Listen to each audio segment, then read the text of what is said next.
예, 반갑습니다. 사람이 교회 예배와 함께 하시는 모든 분들을 환영하고 축복합니다.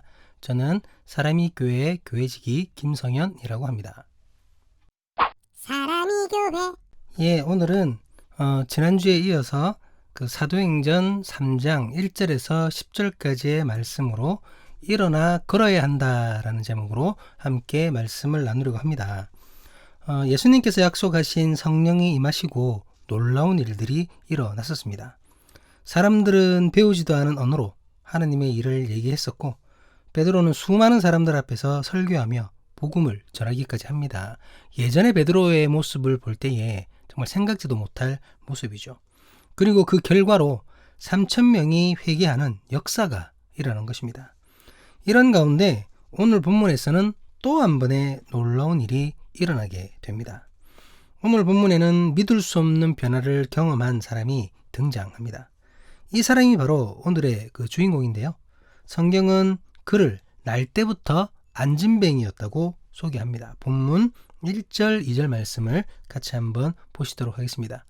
제9시 기도 시간에 베드로와 요한이 성전에 올라갈새 나면서 못 걷게 된 이를 사람들이 메고 오니 이는 성전에 들어가는 사람들에게 구걸하기 위하여 날마다 민문이라는 성전 문에 두는 자라.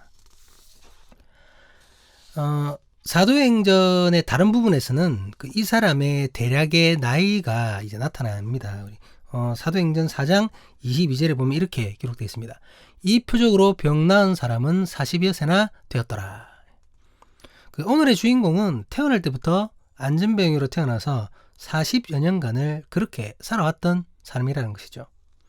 이 사람은 혼자서 삶을 살아갈 수 없었다고 봐도 과정된 말이 아닙니다. 그나마 이 사람이 어릴 때는 좀 나았을 것입니다. 그래도 부모님이 있었을 테니까 엄마나 아빠가 시중 들면서 보호해 주었을 것입니다. 그런데 부모님이 돌아가시고 난 뒤가 이제 문제인 것이죠. 장애가 있는 자녀를 둔 부모님들이 많이들 걱정들을 하시잖아요. 자신이 죽고 난 뒤에 누가 이 아이를 돌봐줄 것인가, 그런 걱정들을 많이 하십니다. 그래서 극단적인 선택을 하시는 분도 계시는데 여러분 절대로 그런 극단적인 선택은 해서는 안 됩니다. 오늘은 그 얘기가 아니니까 이렇게만 짧게 얘기하도록 하겠습니다. 어쨌든 오늘의 주인공도 이제 부모님이 돌아가시고 혼자가 된 것 같습니다. 또한 그가 구걸한다는 것을 봐서는 부모님으로부터 많은 재산을 물려받지 못했다라는 사실을 알 수 있습니다. 재산을 물려받았다고 하더라도 지출밖에 못했을 거 아니에요. 그 지출만 하다 보니까 결국은 가난해졌겠죠. 형제들이 있었을 수도 있지만 있었다고 해도 그는 형제들에게 짐만 될 뿐입니다. 어쨌든 지금 그의 곁에는 아무도 없고 그는 외톨이입니다.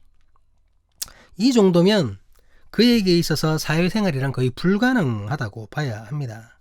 오늘날과는 비교할 수가 없죠. 오늘날 장애인 복지와는 전혀 비교할 수가 없는 상황입니다.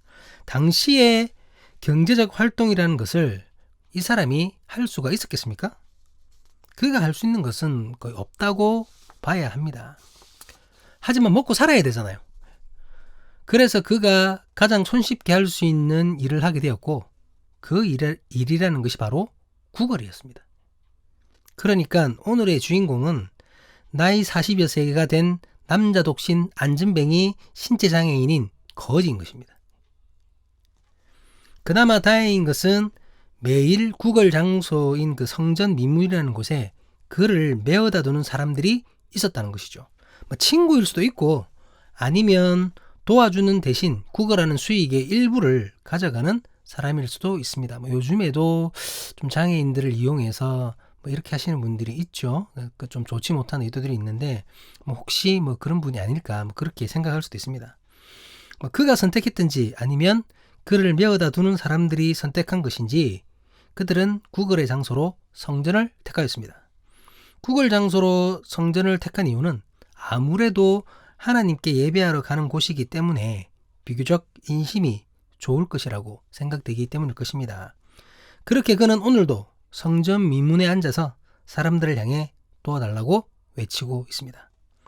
그런데 마침 그때 베드로와 요한이 성전으로 기도하러 올라갔었고 그것을 미문에서 구걸하고 있었던 이 부록의 안진뱅이 거지 총각이 본 것입니다. 본문 3절 말씀입니다. 그가 베드로와 요한이 성전에 들어가려 함을 보고 구걸하거늘. 그가 먼저 왔습니다. 그리고 그는 베드로와 요한에게도 다른 사람들에게 했던 것처럼 구걸을 합니다. 베드로와 요한이 누구인지 이 사람은 전혀 모르고 있습니다. 바로 얼마 전에 예수라는 한 청년 때문에 예루살렘이 소동이 일어났었습니다. 예수는 십자가에 못 박혀 죽었는데 그의 시체가 사라졌고 제자들은 그 예수가 부활하고 승천하였다고 주장하고 있습니다. 그 일의 최일선에 서 있는 베드로와 요한입니다. 웬만하면 알아볼 법도 한데 이 안진뱅이 노총각은 전혀 모르고 있습니다. 왜 그럴까요? 이 40살의 안진뱅이는 하루하루 먹고 사는 것이 전쟁이었을 것입니다. 오늘 구걸하지 못하면 굶어야 했고 그렇게 되면 내일도 어찌 될지 모르는 그런 삶을 살았습니다. 매일매일이 살아남기 위한 전쟁이요 생존을 위한 투쟁이었습니다. 그러니까 그런 그에게 자신과 상관없는 소동에 대해서는 별 관심이 없는 것이 당연한 것인지도 모릅니다. 그렇지 않나요? 그렇기 때문에 베드로가 누구인지 요한이 뭐하는 사람인지 전혀 모르는 것은 어쩌면 자연스러운 모습입니다. 어쨌든 구걸하는 이 총각 거지를 위해 베드로와 요한은 예수님께서 그렇게 하셨던 것처럼 가던 길을 멈추고 그에게 주목합니다. 본문 4절 5절 말씀입니다. 베드로가 요한과 더불어 주목하여 이르되 우리를 보라 하니 그가 그들에게서 무엇을 얻을까요? 바라보거늘. 이 일은 40살의 노총각 거지가 지금까지 성전 문 앞에서 구걸하였어도 여태껏 겪어보지 못했던 새로운 경험이었습니다. 누가 자신에게 집중하고 주목을 한단 말입니까? 그냥 동전 하나 휙 던져주고 그렇게 지나갔겠죠. 원문상으로 주목하여는 그 헬라어로 아테니사스라는 말입니다. 이 말의 뜻은 바라보는 대상을 향해 집중하여 응시한다는 것을 의미합니다. 사도행전 1장 10절에서 승천하시는 예수님을 자세히 쳐다보다로 번역된 말과 똑같은 말이죠. 자세히 보다. 그러니까 지금 베드로와 요한이 승천하시는 예수님을 쳐다보듯이 그렇게 집중하여 쳐다보듯이 이 구걸하는 그 거지를 쳐다봤다라는 거죠. 굉장히 집중해서 본 것 아닙니까?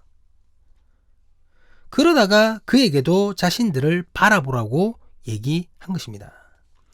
이 거지도 제자들의 말을 듣고 제자들을 주목합니다. 아마 나름 큰 기대를 했을지 모릅니다. 보통은 동전 몇 푼을 던져주고 가는데 이들은 다른 사람들과는 달리 유별나게 우리를 보라 라고까지 말을 하는 것입니다.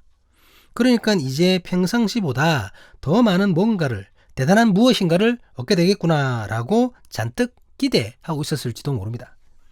그래서 그 역시 제자들을 집중하여 쳐다본 것입니다. 그런데 베드로와 요한은 이렇게 날 때부터 안진뱅이였던 이 사람에게 전혀 예상하지 못한 말을 합니다. 본문 6절 말씀입니다. 베드로가 이르되 은과 금은 내게 없거니와 내게 있는 이것을 내게 주노니 나사렛 예수 그리스도의 이름으로 일어나 걸으라 하고. 지금 이 본문의 상황이 여러분 그려지시나요?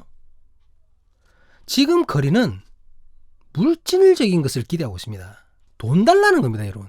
돈 달라는 거예요. 길을 가다가 멈춰서는 자신을 바라보기까지 했기 때문에 더 많은 돈을 줄 것이라고 엄청 기대하고 있습니다. 하지만 베드로는 그 기대를 여지없이 깨어버립니다. 뭐라고 얘기하나요? 은과 금은 내게 없다. 또한 그것이 너에게 완전한 해결책이 될 수 없다. 하지만 내게 있는 것을 주겠다. 내게 있는 이것이야말로 암울한 너의 40년 인생의 해결책이다. 여러분, 베드로에게 있는 것, 이 거린에게 주고자 하는 것, 그게 무엇인가요? 베드로는 이렇게 얘기하죠. 바로 나사렛 예수 그리스도의 이름이다. 이 이름이 너를 걷게 할 것이다. 너는 나사렛 예수의 이름으로 일어나 걸으라 라고 말을 하는 것입니다. 사도들이 소유한 최고의 보물은 나사렛 예수 그리스도였습니다. 베드로의 능력이 아니라 그는 자신이 믿는 예수의 능력으로, 예수의 은혜로 이 거지가 걸을 수 있음을 선포한 것입니다. 부활하시고 승천하셔서 하나님 우편에서 하늘과 땅의 모든 권세를 가지신 생명의 근원이 되신 그 예수께서 그 크신 능력으로 이 안진뱅이를 일으켜 세우실 것을 선포하는 것입니다. 본문의 걸으라 란 말은 헬라어 원문에서 페리타테이라는 단어를 사용하고 있습니다. 이 말은 시작과 계속의 개념을 가진 현재 명령형 단어입니다. 걷기 시작하라, 그리고 지금부터 계속 걸어라 라는 뜻이라는 거죠. 그러니까 은이나 금과 같은 일시적인 해결책이 아니라 예수 그리스도로 말미암아 이 40살의 독신인 날때부터 안진병이었던 이 거지 아저씨의 근본적인 문제를 해결해 주려는 것입니다. 이것이 베드로와 요한의 믿음인 것이죠. 자, 그렇다면 이제 이 안진병이 아저씨는 어떻게 해야 합니까? 자신의 기대와 전혀 다른 말을 들었는데 어떻게 반응해야 합니까? 어떻게 해야 되죠? 일어나 걸어야 합니다. 일어나 걸어야 하는 거예요. 은과 금보다 이 사람에게 더 중요한 것, 구걸할 수밖에 없는 자신의 근본적인 문제를 해결할 수 있는 것, 그것은 바로 두 다리에 힘이 생겨서 일어나 걷는 것입니다. 이것은 그 사람이 기대했던 동전 몇 푼과는 비교할 수도 없는 놀라운 은혜입니다. 오늘 하루 걱정거리를 해결하는 것이 아니라 앞으로의 꿈을 꿀 수 있게 되는 놀라운 사건입니다. 그런데 만약 이 사람이 베드로와 요한의 말을 듣고 그것을 거부했다면 어떻게 되겠습니까? 일어나 걷든지 말든지 지금 자기에게 필요한 것은 단지 오늘 양식을 살 수 있는 몇 푼의 돈이라고 생각하고 있다면 어떻게 되겠습니까? 그래서 베드로와 요한을 향해 욕을 하면서 줄 돈 없으면 그냥 지나가지 뭔 헛소리야 하고 했다면 어떻게 되겠습니까, 여러분? 그랬다면 그는 내일도 그 모습 그대로 성전 민문에 앉아 구걸하고 있었을 것입니다. 하지만 감사하게도 이 안진뱅이는 베드로와 요한의 선포를 그대로 따릅니다. 본문 7절에서 8절 상반절까지 말씀입니다. 오른손을 잡아 일으키니 발과 발목이 곧 힘을 얻고 뛰어 서서 걸으며, 그는 선포한 말씀대로 자신을 일으켜 세우는 베드로의 손에 자신을 맡기게 됩니다.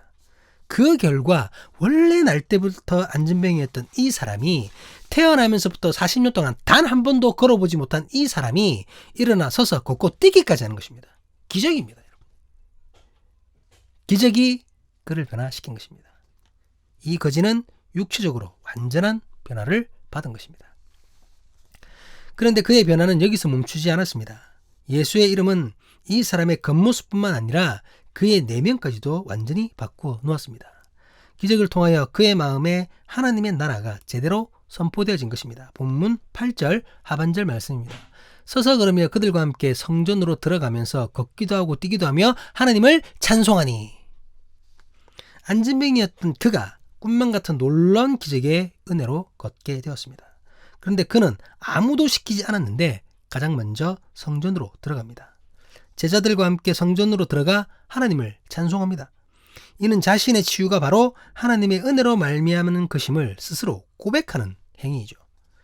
상상할 수 없는 은혜를 받은 이 사람은 너무나 기뻐서 성전 안을 껑충껑충 뛰어다니는 것입니다. 동전 밑잎을 구걸하며 하루하루 연명했던 그 사람이 예수 그리스도의 권능을 체험함으로써 육신의 치료를 받고 더 나아가 영혼의 구원까지 받게 된 것입니다.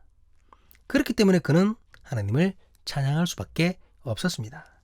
그는 육체의 변화뿐만 아니라 그 영혼이 온전히 변화된 것이죠. 죄인에서 의인으로, 고아에서 하나님의 자녀로, 죽음에서 생명으로, 흑암에서 천국으로 변화된 것입니다.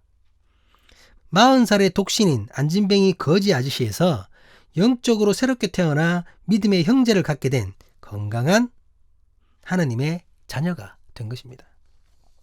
이 사람의 변화는 그를 아는 모든 사람들을 놀라게 합니다. 마지막 우리 9절, 10절 말씀을 같이 보시도록 하겠습니다.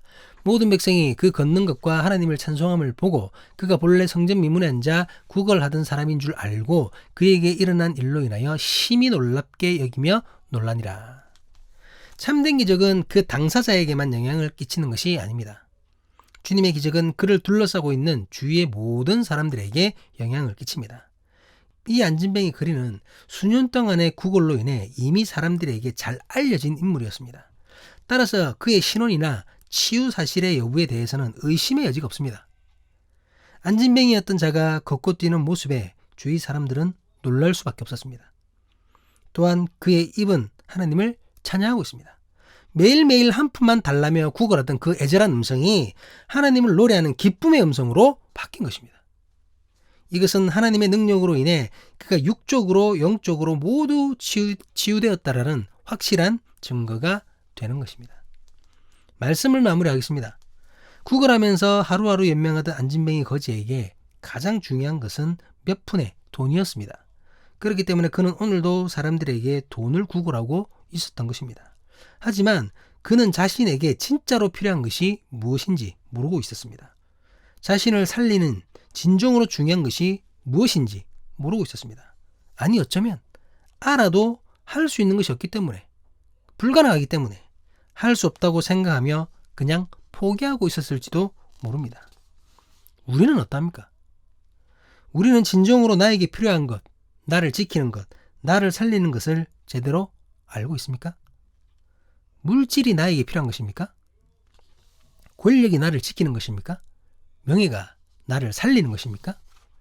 그래서 오늘도 사업이 잘 되기를 기도하고 경쟁에서 이기기를 간구하며 하나님의 이름을 언급하면서 세상에서 성공하기를 요구하고 있지는 않습니까? 성경은 우리에게 가장 필요한 것이 무엇인지를 분명하게 가르치고 있습니다. 우리를 이렇게 세우고 우리를 살리는 것은 바로 예수 그리스도 그 이름의 능력이요 사랑입니다. 주님은 말씀으로 우리를 향해 일어나 걸으라고 선언하셨습니다. 그렇다면 이미 이 말씀을 들은 우리는 지금 무엇을 하고 있습니까? 일어나 걷든지 뛰든지 다 필요 없고 그냥 재물 달라고, 권력 달라고, 명예 달라고 성공 외치고 복복거리고 있지는 않습니까? 사랑하는 사람의 교회 공동체 여러분, 주께서 일어나 걸으라고 말씀하셨습니다. 그렇다면 이제는 돈 달라고 구걸하던 손을 접고 그 손으로 주님의 손을 의지하여 두 다리에 힘주어 일어나면 되는 것입니다. 주님의 이끄심대로 일어나 그 뒤를 따라 걸어가면 되는 것입니다. 그때에 하루하루를 힘겹게 연명하던 우리의 삶이 하나님의 나라를 꿈꾸고 주와 함께하는 세상을 소망하는 놀라운 삶으로 변하게 될 것입니다. 오늘도 주님은 우리를 향해 말씀하십니다. 사랑하는 딸아, 사랑하는 아들아, 너는 일어나 걸으라. 이러한 주님의 말씀을 듣고 오직 주의 손을 붙잡고 다시 일어나 주와 함께 동행하는 우리가 될 수 있기를 주님의 이름으로 간절히 간구합니다. 사랑하는 사람의 교회 신앙 공동체 여러분, 주님의 이름으로 일어나 걸으시기를 주님의 이름으로 간절히 기도합니다. 기도하시겠습니다.